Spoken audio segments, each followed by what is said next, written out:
साल ढेर सारे फाइटर्स थाईलैंड जैसे देशों में जाकर इलीगल फाइट्स में हिस्सा लेते हैं, जिसकी वजह से वहाँ जुएबाजी का एक बहुत बड़ा मार्केट बन गया है। लेकिन ये गंदा खेल बस यही नहीं रुकता। जब भी फाइटर्स की कमी पड़ती है, थाईलैंड का ह्यूमन ट्रैफिकिंग माफिया दूसरे देशों से फाइटर्स को अगवा कर लेता है और फिर उन्हें जेल में डालकर इतना टॉर्चर किया जाता है कि वो खुद ही हिम्मत तोड़कर उनके इशारे पर चलने के लिए राजी हो जाते हैं। कुछ लोग यहाँ अपनी मर्जी से आते हैं तो कुछ को ब्लैकमेल करके इस खूनी खेल में धकेल दिया जाता है। हालात इतने बिगड़े हुए थे कि थाईलैंड की जेल में जो एक बार फंसा उसका बाहर निकलना लगभग नामुमकिन था। इस कहानी की शुरुआत में भी हमें ऐसे एक फाइटर को दिखाया जाता है जिसका बड़ा भाई पैसे कमाने के लिए थाईलैंड गया था, लेकिन वहाँ टोंग पो नाम के मुआई थाई फाइटर ने बड़ी बेरहमी से उसे मार डाला। टोंग पो उस जगह का चैंपियन था जिसे कोई नहीं हरा पाया था, लेकिन उसकी किस्मत ने तब पलटी मार ली जब कट नाम के एक अमेरिकन बॉक्सर ने उसी की जगह पर उसे धूल चटाई और अपने भाई की मौत का बदला लिया। टोंग पो को मारने के बाद नेक्स्ट चैंपियन को उसकी जगह लेनी थी, पर कट ने ऐसा नहीं किया और एक आम जिंदगी जीने की आस लिए वापस अमेरिका लौट आया। इसके बाद कहानी प्रेजेंट में आती है और हम देखते हैं कि कट अमेरिका का एक फेमस MMA फाइटर बन चुका है। एक शाम जब वो नहाकर बाहर निकला तो पाया कि कुछ लोग उसका इंतजार कर रहे थे। उन्होंने बताया कि हम US मार्शल से हैं, हमें पता चला कि तुमने 18 महीने पहले थाईलैंड में किसी का खून किया था। कर्ट तुरंत समझ जाता है कि ये लोग टोंग पो की बात कर रहे हैं। वो कॉर्पोरेट करने को तैयार था, पर उसने कहा कि वो दोनों सबसे पहले अपना बैज दिखाएं। उनमें से एक बैज दिखाने के बहाने खड़ा हुआ, लेकिन तभी दूसरे ने उसे करंट का जोरदार झटका देकर बेहोश कर दिया। जब उसकी आंख खुली तो उसके सामने इस पूरे गेम का मास्टरमाइंड बैठा हुआ था, जो कहता है कि जब तुमने टोंग पो को हराया था तो मैं चाहता था कि तुम उसकी जगह लो और यहाँ के नेक्स्ट चैंपियन बनो, पर तुम सब कुछ छोड़कर अमेरिका चले गए, जिससे हमारा बहुत नुकसान हुआ। थॉमस चाहता था कि वो उसकी भरपाई करे और एक और फाइट लड़े, जिसके बाद वो चाहे तो यहाँ से जा सकता है। इसके बाद कर्ट को थाईलैंड की जेल में लाया गया। अब से यही उसका घर था जब तक वो लड़कर अपनी आजादी नहीं कमा लेता। कर्ट वहाँ मोंगकुट को देखता है जिससे उसे फाइट करनी थी। उसे देखकर ऐसा लग रहा था मानो जैसे सामने 7 फुट का कोई मॉन्स्टर खड़ा हो। मोंगकुट का वजन 180 किलो था और न सिर्फ उसका वजन बल्कि उसकी ताकत भी किसी आम इंसान से कई गुना ज्यादा थी। कर्ट की उससे फाइट करवाना मानो ऐसा था जैसे किसी कांच की तलवार से पत्थर को काटने की कोशिश करना। थॉमस कहता है अगर तुम जीते तो हम तुम्हें $10 लाख देंगे, साथ में तुम्हारी आजादी भी। पर अगर लड़ने से मना किया या उससे हार गए तो तुम जानते ही हो कि थाईलैंड की जेल से कोई जिंदा बाहर नहीं जाता। थॉमस का राइट हैंड क्रॉफोर्ड कर्ट को बताता है कि इस जेल के लोग टोंग पो को बहुत चाहते थे। तुमने उसे मारकर बहुत बड़ी गलती की, अब उसकी कीमत चुकाने का समय आ चुका है। अगले दिन जब कर्ट वहाँ से भागने के बारे में सोच रहा था, तभी एक आदमी उसे कहता है कि कुछ लोग तुम्हारी ओर आ रहे हैं, थोड़ा सतर्क रहना। दांत पीसते हुए और चेहरे पर नफरत लिए कुछ लोग कर्ट को मारने आए थे, लेकिन कर्ट ने उन्हें इतना पीटा कि फिर दोबारा किसी ने उससे पंगा लेने की गलती नहीं की। अपने लोगों को पिटता हुआ देख जेलर अपनी सुबह की चाय का आनंद नहीं ले पाया। उसने कहा इसे पकड़ लो और इसे इतने कोड़े मारो कि दोबारा यहाँ किसी पर हाथ उठाने से पहले ये 100 बार सोचे। उस रात कर्ट को उन लोगों ने बहुत मारा, पर इतना जुल्म सहने के बाद भी कर्ट टस से मस नहीं हुआ और उनके सामने फौलाद की तरह खड़ा रहा। सभी कैदी उसे देखकर हैरान थे, पर उन्हें ये भी पता था कि वो ज्यादा दिन तक उनके टॉर्चर को सह नहीं पाएगा। हर रोज कोई न कोई उसे ऐसे घूरता था जैसे कि वो अभी उसकी जान ले लेगा।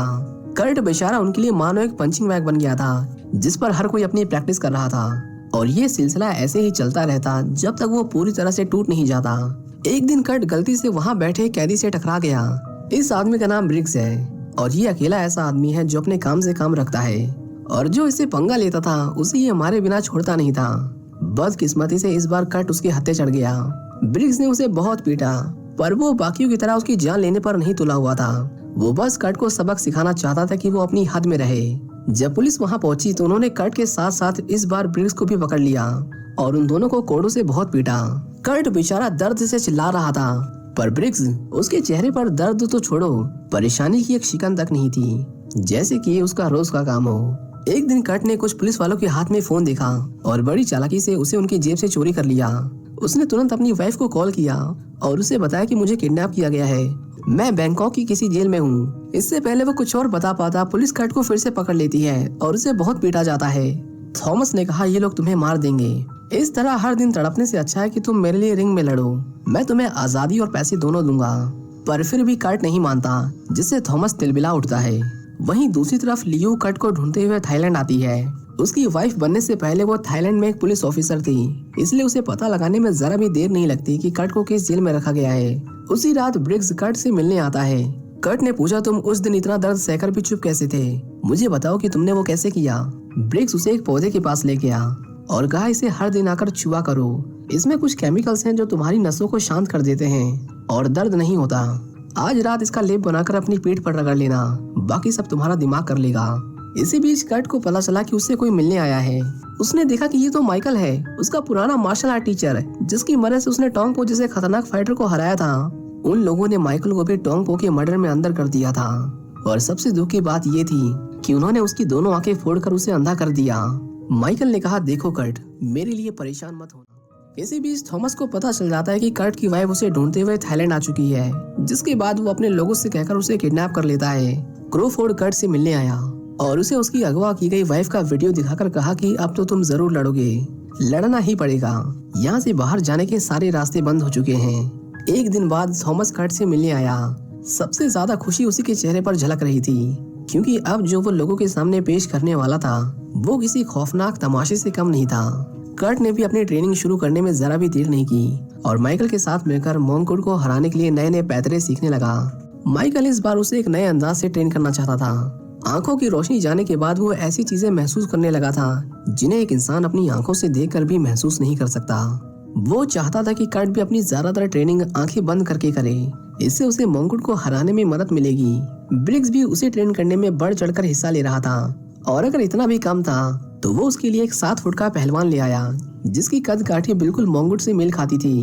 वो इतना ताकतवर था कि कर्ट को एक ही धक्के में दूर फेंक देता है और अगर उसने उसका गला पकड़ लिया तब तो खेल खत्म समझो। इतनी मेहनत करने के बाद भी माइकल को लगता था कि कर्ट मोंगकुड से नहीं जीत पाएगा, क्योंकि उसे हराने का मतलब था मौत को गले लगाना। थॉमस ने कर्ट को अपने पास बुलाया और कहा, अब से तुम यहाँ ट्रेनिंग नहीं करोगे, मेरे साथ मेरे आलीशान घर में चलो, वहाँ तुम्हें दुनिया की सारी सुख सुविधाएं मिलेंगी। कर्ट जानता था कि हर बकरी को हलाल करने से पहले उसकी अच्छे से खातिरदारी की जाती है। थॉमस भी उसके साथ वही कर रहा था। उसने कहा, नहीं, मैं यहीं रहकर ट्रेनिंग करूंगा, क्योंकि मैं जानता हूँ कि ये मेहमान नवाजी मेरी आखिरी विदाई की तैयारी है। ट्रेनिंग के बीच माइकल कर्ट से कहता है कि मोंगकुड बेशक तुमसे बड़ा और ताकतवर है, लेकिन उसके अंदर तुम्हारी जितनी फ्लेक्सिबिलिटी और स्पीड नहीं है। वो किसी पत्थर की तरह है जो जल्दी से मुड़ नहीं सकता। कर्ट उसकी और कमजोरियां जानना चाहता था, पर माइकल को वो तभी पता चलती जब वो उसे ट्रेनिंग करते हुए देखता, जो अब उसके लिए मुमकिन नहीं था। फिर भी उसने कहा कि मैं कोशिश करता हूँ। अगले दिन माइकल मोंगकुड की ट्रेनिंग देखने गया। वहाँ जाकर उसे पता चला कि मोंगकुड कोई आम इंसान नहीं है, वो एक मॉन्स्टर है जो बड़ा है, तेज है और दुनिया के किसी भी इंसान से ज्यादा ताकतवर है। जब क्रोफोर्ड ने उसे बताया कि वो खुद को और स्ट्रॉन्ग बनाने के लिए बायोकेमिस्ट्री साइंटिस्ट की हेल्प से जेनेटिकली एडवांस स्टेरॉइड और सप्लीमेंट लेता है, तो माइकल ने कहा कि ये तो चीटिंग है। भला कर्ट जैसा एक आम इंसान उससे कैसे लड़ेगा। उसने थॉमस से इस फाइट को रोकने की रिक्वेस्ट की, यहाँ तक कि कर्ट की जगह वो खुद इस फाइट में हिस्सा लेने को तैयार था। पर थॉमस को लगता था कि वो कमजोर है, लोग भला एक अंधे को लड़ने के लिए देखने क्यों आएंगे। वो इस मैच को यादगार बनाना चाहता था, जो सिर्फ कर्ट ही कर सकता है। इस फाइट में कर्ट की जिंदगी दांव पर लगी हुई थी, इसलिए वो ट्रेनिंग भी ऐसी करता है जैसे कि उसकी आखिरी फाइट हो। जल्द ही वो 7 फुट के फाइटर को हराने में कामयाबी हासिल करने लगा, जो उसे ट्रेनिंग से पहले नामुमकिन लगता था। उसे लगने लगा कि वो मोंगकुड को बड़ी आसानी से हरा देगा, पर माइकल उसे सच्चाई का आईना दिखाने से कभी पीछे नहीं हटता था। वो चाहता था कि कर्ट ऊंची से ऊंची छलांग मारना सीखे, पर हर बार कर्ट उसकी उम्मीद से कम ही छलांग लगा पाता था। इसी बीच जब कर्ट ट्रेनिंग कर रहा था, तभी उसकी नजर एक आदमी के हाथ पर बने टैटू पर पड़ती है। उसे याद आया कि ये टैटू वाला आदमी लियो की किडनैपिंग की वीडियो में भी था। इसका मतलब अगर उसका पीछा किया तो लियो को बचाया जा सकता है। उसने क्रोफोर्ड से कहा, मुझे बाहर घूमने जाना है, जाओ अपने बॉस से परमिशन लेकर आओ। इसके बाद वो एक क्लब में जाते हैं जहाँ छोटी मोटी फाइट्स हुआ करती थी। कर्ट उसमें हिस्सा लेता है। ठीक उसी वक्त माइकल बहाना बनाकर क्लब के बाहर चला जाता है और एक अनजान आदमी का फोन छीनकर उससे अपने बेटे को कॉल करता है। वहीं दूसरी ओर कर्ट अपनी फाइट से सबका ध्यान भटकाने की पूरी कोशिश कर रहा था। आखिर में वो ये मैच जीत गया, पर ये उसका असली प्लान नहीं था। उन्हें जैसे ही पैसे मिले, उन्होंने सारे नोट हवा में उड़ा दिए, जिससे क्लब में उन्हें लूटने की होड़ मच गई। इस मौके का फायदा उठाकर उन्होंने टैटू वाले आदमी को किडनैप कर लिया और उसे अपने साथ ले गए। काफी पीटने के बाद आखिर उसने सच उगल ही दिया कि उन्होंने लियो को कहाँ रखा है। वो उन्हें एक नदी के पास ले गया, पर वहाँ सभी लोग उसे जानते थे। उसके एक इशारा करते ही सभी उसे बचाने के लिए कर्ट और उसके दोस्तों पर टूट पड़े। मौके का फायदा उठाकर उसने वहाँ से भागने की कोशिश की, पर कर्ट ने उसका पीछा किया और आखिर में उसे धर दबोचा। इसके बाद उन सभी ने एक सीक्रेट पेंट हाउस की ओर रुख किया, जिसका दरवाजा सिर्फ वही खोल सकता था। अंदर आकर कट थॉमस से मिला, जो अपनी गर्लफ्रेंड के साथ अय्याशियां कर रहा था। ये लड़कियां भी बस उसका मन बहलाने के लिए नहीं थी, बल्कि खूबसूरती में लिपटी हुई वो बलाएं थी जिनसे दूर रहने में ही भलाई थी। वो कट को एक भूल भुलैया में ले गईं और उस पर एक के बाद एक कई वार किए, लेकिन आखिर में कट उन्हें ढूंढकर उन्हें भी उनकी औकात दिखा देता है। वो जब आगे बढ़े तो एक आदमी ने लियो के सिर पर बंदूक रख दी और कहा, सब अपने हथियार नीचे फेंको। कर्ट ने एक चाकू को ऐसी लात मारी कि वो सीधा उस आदमी की छाती में जा घुसी और मौके का फायदा उठाकर लियो ने भी उसे गोलियों से भून दिया। वो जब वहाँ से बाहर निकल रहे थे तभी थॉमस के गुंडे उन्हें चारों ओर से घेर लेते हैं। उसे देखकर मॉन्कुट की आंखों में खून खौल रहा था। उसने कहा, तुम्हें यहाँ नहीं आना चाहिए था, और बस इतना कहकर उसने उस पर हाथ उठा दिया। कर्ट को बचाने की कोशिश में लियो को उसका एक दमदार मुक्का लग गया, जिससे वो तुरंत बेहोश होकर गिर पड़ी। जब उसे हॉस्पिटल ले जाया गया तो डॉक्टर्स ने कर्ट को बताया कि वो कोमा में जा चुकी है, उसे ठीक होने में समय लग सकता है। माइकल वैसे तो भगवान को मानने वाला इंसान नहीं था, पर फिर भी वो लियो की सलामती के लिए ऊपर वाले से प्रार्थना करता है। लगता है ऊपर वाले ने उसकी सुन ली थी, क्योंकि लियो जल्द ही कोमा से बाहर आ जाती है। मुकाबले की घड़ी मौत की घंटी की तरह उसके सर पर नाच रही थी, पर कर्ट अभी तक पता नहीं लगा पाया था कि उसकी कमजोरी क्या है। माइकल ने उसे कहा कि मैं जानता हूँ कि उसकी सबसे बड़ी कमजोरी क्या है। उस दिन जब मैं उसकी ट्रेनिंग देखने गया था तो मैंने नोटिस किया था कि वो अपने जबड़े पर हल्के से वार से ही तिलमिला उठा था। उसका जबड़ा ही उसकी सबसे बड़ी कमजोरी है और ये बात उसे भी अच्छे से पता है, इसलिए कभी तुम्हें उस पर वार नहीं करने देगा। तुम्हें उसके मुंह तक पहुंचने के लिए बहुत ऊंची और सटीक छलांग लगानी होगी, नहीं तो तुम्हारा खेल खत्म समझो। अगले दिन थाईलैंड के सबसे प्राचीन मंदिर में कर्ट और मॉन्कुट के बीच फाइट रखी गई। उन दोनों को देखने के लिए दूर दूर देशों से लोग इकट्ठा हुए थे। सबसे पहले कर्ट रिंग में आया और लोग उसके लिए चीयर करने लगे, लेकिन जब मॉन्कुट ने रिंग में कदम रखा तो पूरा स्टेडियम उसके नाम से गूंज उठा। उसके आने से जो शोर मचा था उसके नीचे जैसे कर्ट की पहचान मानो गायब ही हो गई। थॉमस सभी को बैटिंग के रूल्स बताता है, जिसके बाद सभी अपना दाव लगाना शुरू कर देते हैं। मॉन्कुट ने कर्ट से कहा, सुना तेरी बीवी कोमा से बाहर आ गई, ये तो बहुत अच्छी बात है। तुझे मारने के बाद वो मेरा बिस्तर गर्म करने के काम आएगी। जैसे ही पहला राउंड शुरू होता है, मॉन्कुट ने उसे जोर का धक्का देकर जमीन से पटक दिया। कर्ट बेचारा उस पर अटैक तो कर रहा था, लेकिन उसके लिए कर्ट के सारे वार जैसे हल्की थपकी के बराबर थे। मॉन्कुट में तेजी तो नहीं थी, पर ताकत में उसका कोई मुकाबला नहीं था। वो कभी उसका हाथ मरोड़ देता तो कभी लाचार कर्ट की गर्दन पकड़ लेता। दर्शकों के शोर ने बता दिया था कि ये राउंड कौन जीतने वाला है। समय खत्म होने से पहले कर्ट उसके ऊपर चढ़ गया और एक के बाद एक उस पर कई एल्बो स्ट्राइक किए, लेकिन मॉन्कुट ने उसे उठाकर पत्थर पर पटक दिया, जिससे उसकी हालत बद से बदतर हो गई। वो एक स्ट्रॉन्ग पंच से उसकी जान लेने ही वाला था कि तभी राउंड खत्म हो गया और उसे रुकना पड़ा। कर्ट अब समझ चुका था कि अब वो इस लड़ाई को नहीं जीत सकता। एक और राउंड सिर्फ उसकी मौत को और दर्दनाक बनाएगा, और अगला राउंड वो तो और भी खतरनाक था, क्योंकि इस बार लड़ाई हाथों से नहीं तलवारों से होने वाली थी।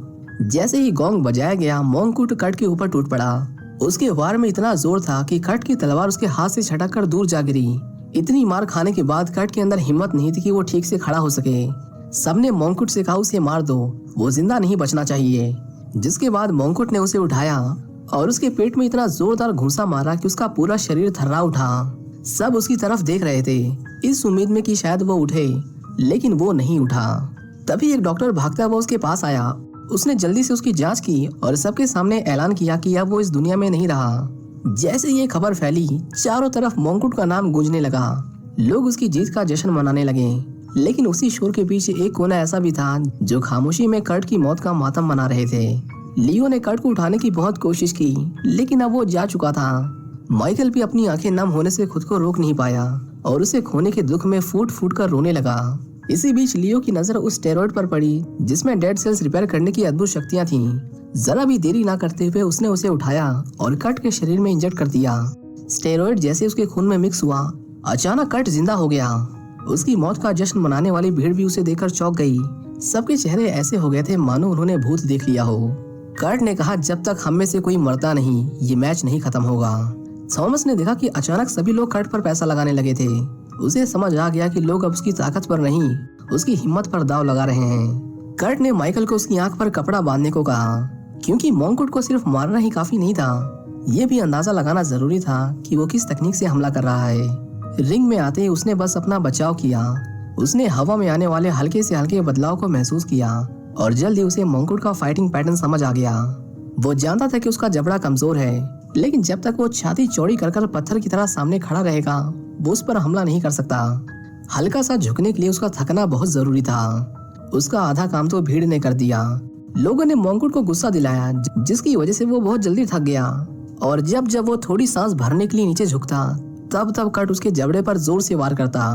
इस तरह उसने उसे बहुत मारा, पर मॉन्कुट भी कम चालाक नहीं था। उसकी चाल समझते ही उसने झुकना कम कर दिया और उसकी गर्दन दबोचकर उसे पानी में डुबाने लगा। सब खड़े उसकी मौत का तमाशा देख रहे थे।